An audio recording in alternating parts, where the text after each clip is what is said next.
সামনেই ভোট আসছে, আর ভোট আসছে কিন্তু শ্রীয়ের বন্যা বয়ে যাচ্ছে। কেন বলছি?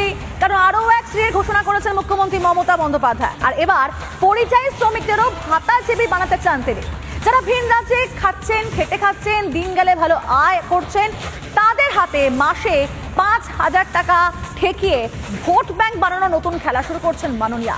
তাই কি ভাতা দিয়ে মন পাবার চেষ্টা করছেন মুখ্যমন্ত্রী? এই প্রশ্ন কিন্তু এই মুহূর্তে সবচেয়ে বেশি গুরুত্বপূর্ণ। তারা আসতে চায়, তাদের ফিরিয়ে আনার ব্যবস্থা আমরা করব। তাদের নিশ্চয়ই এখানে থাকার জায়গা আছে, না থাকলে আমরা ক্যাম্প করে দেবো। নতুন কাজের ব্যবস্থা না হওয়া অবধি প্রতি মাসে তাদের 5,000 টাকা করে দেওয়া হবে।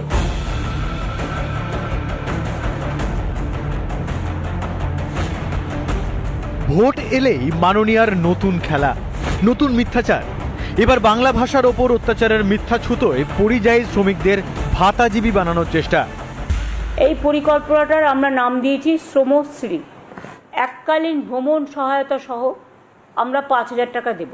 আমরা ফিরে আসার পর 12 মাস মানে 1 বছর নতুন কাজের ব্যবস্থা না হওয়া অবধি প্রতি মাসে তাদের 5,000 টাকা করে দেওয়া হবে।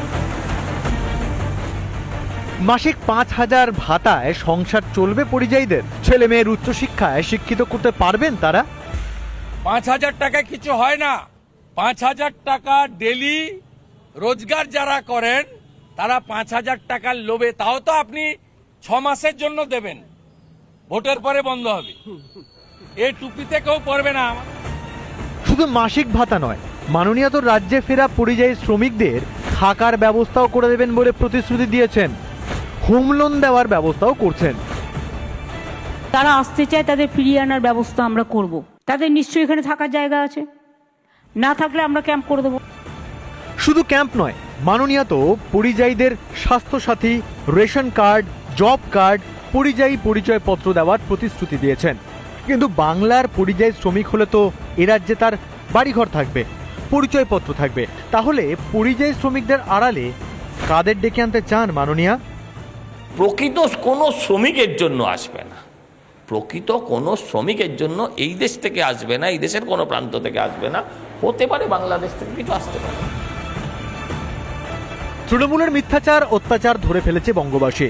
মমতা ব্যানার্জি বুঝতে পারছেন স্ত্রী সাথী ভান্ডারে ভোট যুদ্ধ জয় কার্যত অসম্ভব। এসআইআর হলে রাজ্যের তালিকায় ঘাপটি মেরে থাকা ভুতুরে ছদ্মবেশী কিংবা বাংলাদেশিরা সাফ হয়ে যাবে। তাই কি এবার প্রকল্পের আড়ালে অবৈধকে নিজের রাজ্যে এনে বৈধ করার খেলা মাননীয়ার? রিপাবলিক বাংলা। নানা ধরনের কন্টেন্ট দেখার জন্য লাইক করুন, শেয়ার করুন আমাদের ফেসবুক পেজ, সাবস্ক্রাইব করুন আমাদের ইউটিউব চ্যানেল। পাশাপাশি অন্যান্য ব্রেকিং নিউজের জন্য অবশ্যই চোখ রাখুন রিপাবলিক বাংলায়।